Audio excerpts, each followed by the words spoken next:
L'avocat de la terreur, film de Barbret Schroeder présenté à Cannes, c'est Jacques Vergès. Il est avec nous. Fils d'une mère vietnamienne, d'un père réunionnais, je comprends parfaitement la lutte des Algériens et je ne condamne pas leur violence. Il aurait sans doute pu ou dû être un terroriste, Vergès. Appuyer sur un bouton pour faire sauter un truc, il n'aurait pas de scrupules. On a dit à un moment qu'il travaillait pour la RDA. Vergès, je l'ai rencontré chez François Genoux. François Genoux est un nazi suisse. Genoux va financer le FLN, Genoux va financer des mouvements palestiniens. Le grand débat, c'est au nom de qui on agit. Do you feel like a terrorist? No, we are fighters, freedom fighters.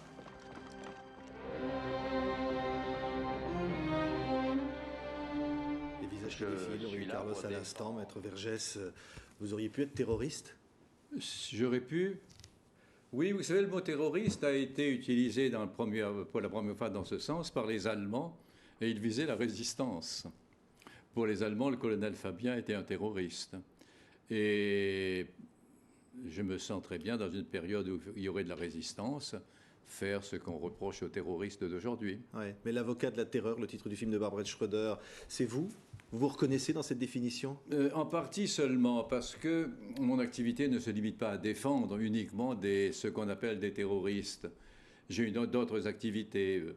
Mais M.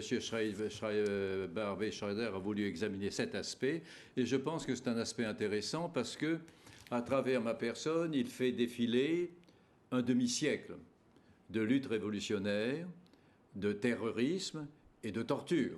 C'est trois choses différentes. C'est ça. Ouais. Et ça, c'est un demi-siècle qui se termine, et nous entrons dans un autre demi-siècle où ça va continuer quand on voit ce qui se passe en Palestine, en Liban, en Irak, en Afghanistan. Ouais. Vous avez de l'empathie, de l'affection pour ceux que vous avez défendus.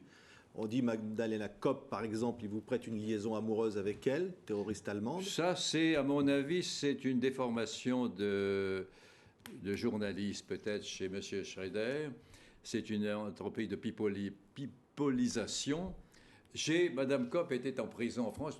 J'ai rendu visite chaque semaine. Bon. Et forcément, pendant 4 ans, si chacun 2 fois par an, un homme vient rendre visite à une personne qui est prisonnière, il est son seul bol d'air, il y a une grande affection entre eux. Ouais. J'ai une grande affection pour Madame Kopp, mais ce n'est pas du tout une liaison. Il faut avoir de l'affection. On peut avoir de l'affection pour Milosevic, que vous avez défendu, pour d'autres terroristes, pour Carlos. Pour Carlos, je n'en parlerai pas puisque j'ai été son avocat et j'ai cessé de l'être. Depuis, j'ai été son avocat pendant 6 ans et puis j'ai cessé de l'être. Mais tous ceux qu'on appelle indéfendables, en fait, sont des êtres humains. Ils sont capables de sentiments, ils sont capables de tendresse, et on ne peut pas en faire des monstres. Faire de quelqu'un un monstre, c'est renoncer à comprendre le chemin qui a amené un être semblable à nous, et qui reste semblable à nous par beaucoup d'aspects, à commettre ce qu'il a commis. Et de ce point de vue, parler d'indéfendable, c'est s'aveugler. Tandis que si on essaye de comprendre, ce n'est pas pour excuser forcément, mais c'est pour comprendre le cheminement qui a amené à quelqu'un comme nous à faire ce qu'il a fait. Et à ce moment-là, ça aide la personne elle-même, elle comprend ce qui lui est arrivé, mais ça aide surtout la société. En fonction de cela, pour prendre des mesures préventives pour que d'autres ne suivent pas le même chemin. Je voudrais vous prendre un exemple. Il y a un monsieur qui, à 20 ans, je crois, était un résistant. C'était un grand latiniste, pris au concours général pour un travail sur les églogues de Virgile. Cet homme, en 1957, à Alger, torturé toutes les nuits et tué tous les matins. Ça veut dire qu'il n'y a pas de différence. Ça s'appelle Osarès. Ouais. Bon. Et je dis ça, ce n'est pas une diffamation, il l'écrit. Bon. Or, si on regarde, si on essaye de comprendre ce qui est arrivé, on se dit comment cet homme, cet spécialiste de Virgile, est arrivé à être cet écarisseur et ce serial killer. C'est le même homme. C'est-à-dire que pour vous... C'est-à-dire, attendez, c'est les pouvoirs spéciaux. On a donné à l'armée des pouvoirs de police pour lesquels l'armée n'est pas formée. On a autorisé les militaires à garder indéfiniment dans leur lieu de torture des prisonniers. La dérive était fatale. Dans le film de Barbret Schroeder, vous dites « j'aurais été prêt à défendre Hitler ». Je dis même je serais prêt à défendre Bush. Oui, mais c'est une boutade. Mais Non, oui. c'est pas une boutade.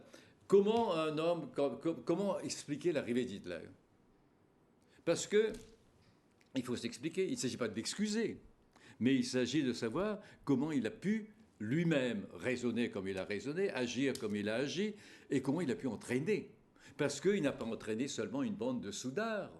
Vous avez de grands noms de la philosophie, de la littérature, des arts qui l'ont suivi. Bon, vous avez de grands chefs d'orchestre, vous avez de grands musiciens, vous avez de grands poètes, de grands philosophes.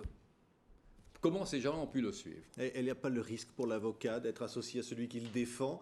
Et on pourrait dire, on le dit d'ailleurs de vous, que vous n'aimez tant que d'être finalement haï. Vous aimez être haï? Je n'aime pas être haï, mais quand je suis haï par des imbéciles, ça m'est profondément égal. Or, on me dit, ces gens ont le droit d'être défendus, mais pas par vous. Et pourquoi pas par moi? Vous le diriez aussi d'un autre? Oui. Bon. Et à partir du moment où je les défends, vous me confondez avec mon client. Oui. C'est pas vrai. Je pense au contraire que l'avocat, pour être efficace, n'a pas à se confondre avec son client, mais n'a pas à s'identifier à lui, à s'asseoir à côté de lui, parce qu'il perd tous ses moyens, son cesse d'être crédible. Sa place n'est pas à côté, mais devant.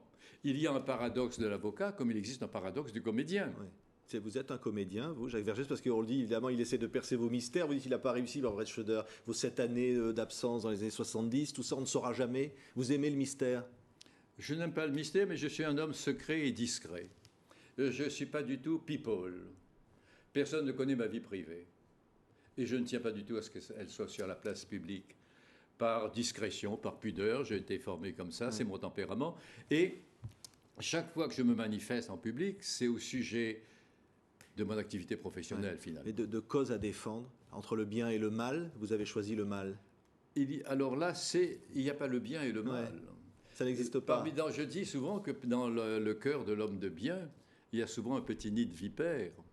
Et dans le cœur du criminel, de l'homme du mal, parfois il y a un vert paradis. Nous sommes tous très complexes.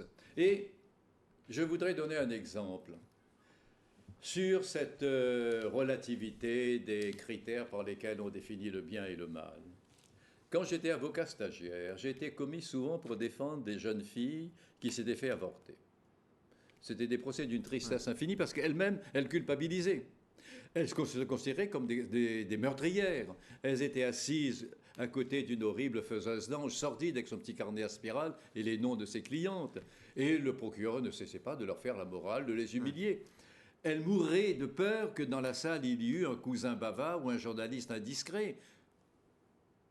Et aujourd'hui, la même personne regarde pensive sa fille adolescente aller à la pharmacie avec à la main l'ordonnance d'un médecin qui ne risque plus rien.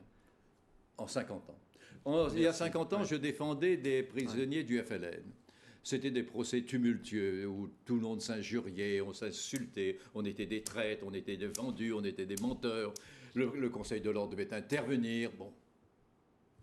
Aujourd'hui, quand mes anciens clients débarquent à Orly ou à Roissy, on déploie sur leurs pieds, et à juste titre, le tapis rouge réservé aux grands de ce monde et aux amis.